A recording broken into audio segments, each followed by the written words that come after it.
Apart from Tabi the Third, I don't get along too well with the vegetable kingdom. No, the closest thing to a plant that I've ever had was the Chupacabra's salt shaker.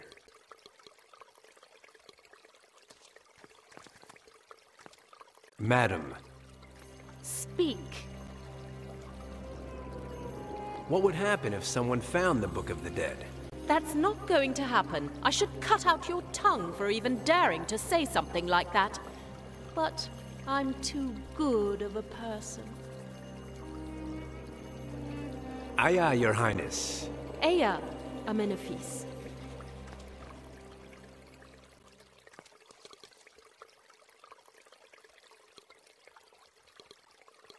It could have been open already. The bottom has a strange shape.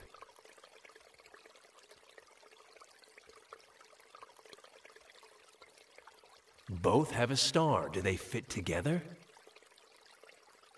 Touchdown! And now? Don't you dare. You'll end up feeling sorry for me and then I'll have to destroy you. Do I look like my name is Sister Daniela? No. Let's get on with it then. Which one of these 5 passages is it? 3-legged creature, black eye, grocery bag. Silly fool! You're waking up the dead! It's to make it more exciting, dear. 3 crude slash marks. Anachronistic slot machine. You're going to get us all sent to hell, Amenephis! What's bothering you is that you'll be first. Curved walking stick. Thing that can't be described. Melancholy tortoise.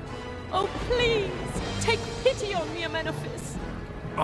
It just doesn't pay to be a good person. Darling, hand over the pendant and go on your merry way. Now that he had the pendant that controlled Cromha's robots, Dan was in the driver's seat. Now for the false bottom of the sarcophagus. Hurry.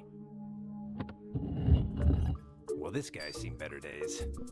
Right, man. What's his problem? He's in bad shape. He's completely brainless. Finally, Dan had managed to teletransport Big Albert's body to Fly's laboratory. But now there was a new problem that they didn't have a solution to. Where was his brain?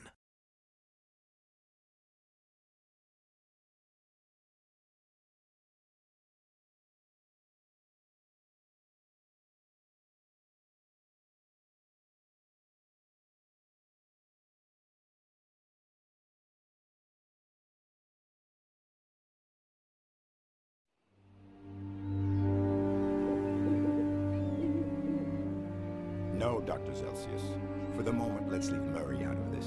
But he's been in contact with Fly. Without the brain, Fly can't reanimate Big Albert. And neither can you. You find that body, Doctor, or you will never see the brain again. But... Dr. Celsius, you may go now. Sit down, Miss Alea. Dinner will be served shortly. I've already had a bite. In the meantime, make yourself at home. People don't kidnap me in my home. Oh, you're not kidnapped, my dear. Yes, yes, yes. Extremely kidnapped. Now, let's not argue. Within an hour, you'll see things exactly as I do. Until then, I'll start by getting rid of you, sir. Then I'll rescue Big Albert's brain. And then I'll get out of here. Without saying goodbye. Liz, as always, was sincere and direct. She would put Fitzrandolph out of commission, steal Big Albert's brain, and escape from the Zeppelin without saying goodbye. You are disconcerting. I've always said so. But allow me to remind you that my skin is as thick as an alligator's. No, I can't bite you or knock you over the head. I'm sorry to disappoint you. Oh, don't worry. I'll figure something else out. Within an hour, what will happen? Excuse me? Dr. Celsius, the pain will pass within an hour. William A. Fitzrandolph, within an hour you'll see things exactly as I do. I don't know what you're talking about. Me neither, but I'll find out. What do you want from me? You always seem to know what I'm about to say. And now, can't you guess? To get to know me better. I'm trying to do that, but that's not my main reason. To give me a refrigerator with a capacity for 978 books? Nothing is farther from my mind, believe me. To kill me? No, never. I hold you in great esteem. For me to interview you? Well, for that, I'd only have to call your newspaper. For me to be your biographer? Disconcerting. Interested? I'll pay you well. You'll get to hobnob with the creme de la creme and, No, you don't want me to do this. Because you don't want to look like a pig in your own biography. Of course not. In that case, forget it. I never lie. Well, within an hour, you won't have to lie. I could care less what you want from me. You, your things, your ego. Let's talk. The portrait behind me, is that you all prettied up? Oh, no. My grandfather. A good man. He was a congressman. You can't tell he's a monster at all. No, my father either. But when he married my mother, who had skin like mine, he became a social pariah and lost everything. Now you know why I come from the lower classes and why that was not my rightful place. Okay, but I still have no desire to write your biography. Let's get right to the point. What's going on with Big Albert? Be specific, but don't get your hopes up. Within an hour, I won't tell you anything. Does Big Albert have anything to do with MKO's new direction? Any monster worth his salt has something to do with the new direction. And now, you as well. What is MKO's new direction? We're dropping horror flicks. From now on, family pictures, children's films, romantic comedies, musicals. There's something else. What is it? Patience, miss. Tomorrow, you'll find out. You and everyone else. What are you planning to do with Big Albert's brain? Don't worry about him. When we find his body and reanimate him, Big Albert will be better than ever. What was Big Albert looking for in your office? I'll tell you what he found. Problems. What does Dan Murray have to do with all this? Very little, I hope. He's a good man, and it wouldn't be fair to make him suffer. Enough said. What's for dinner? I don't know, but if you want something special, tell me, and I'll tell the chef to prepare it.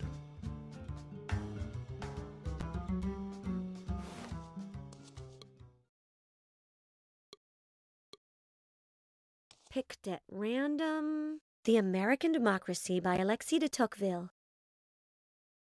No reading. If I get started, I'll forget what I'm doing. A good man, and a congressman to boot, my captor's grandfather. I have enough paintings at home, almost all by Queenie, my pretty sister. It's an early Turner. No, no, no, no.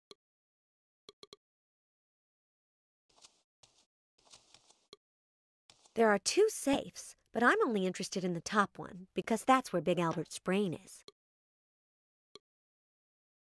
My plan is clear. First, I get Fitz Randolph out of the way, then I get the brain from the safe. I like to do things in order.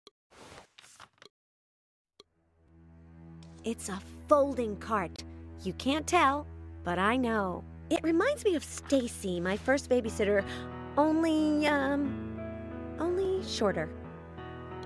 And we strongly discourage stealing furniture from a room when the owner is in sight. From Perry Hickok and Richard Smith, How to Steal Without Complicating Your Life, page 131, paragraph 5.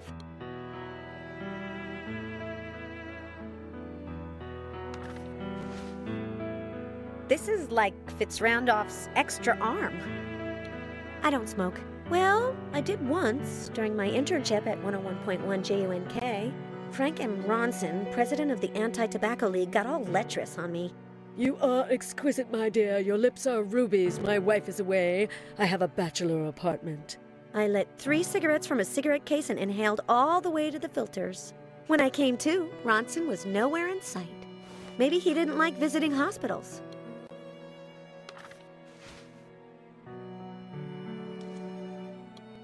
I'm more of a refrigerator person. I'm not gonna light it. It's probably fake, like the roses at the party.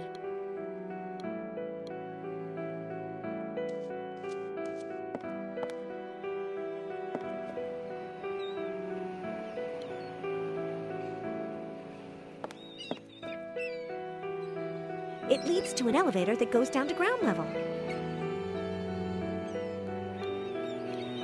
A good way to escape if the balcony weren't closed. It opens the glass dome that covers the balcony. That is, if it works the same way as in Jack Simmons' Zeppelin, that adventurer I interviewed recently. I can't reach it.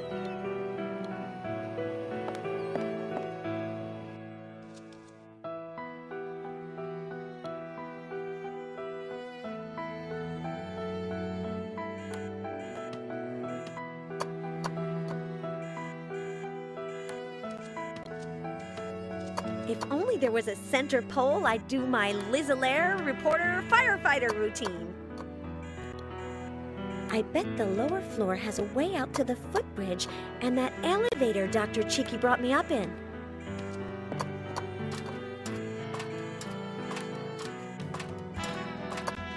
Hold it, stranger. Oh, neat! A robot from the Wild West. Wanna taste my revolver's hot lead? No. Where are your manners? I don't follow etiquette. I follow orders. From Sheriff Fitzrandolph. But you'll let me go out to the footbridge, won't you? I swear on the buffaloes. No chance, greenhorn. Okay. I'll use another route to escape.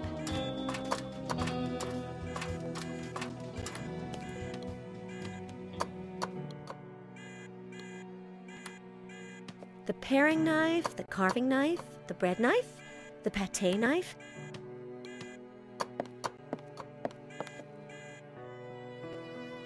The little knife is the most harmless.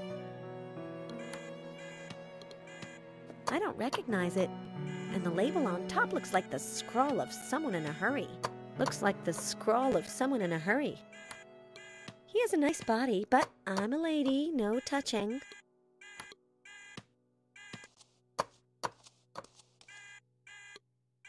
Very bad. This should be next to the emergency exit. If I grab it, I would be taking it for granted that I'm planning on falling. And although tripping over things is fun, I'm not in the mood for that today. On second thought, I don't feel like being coherent.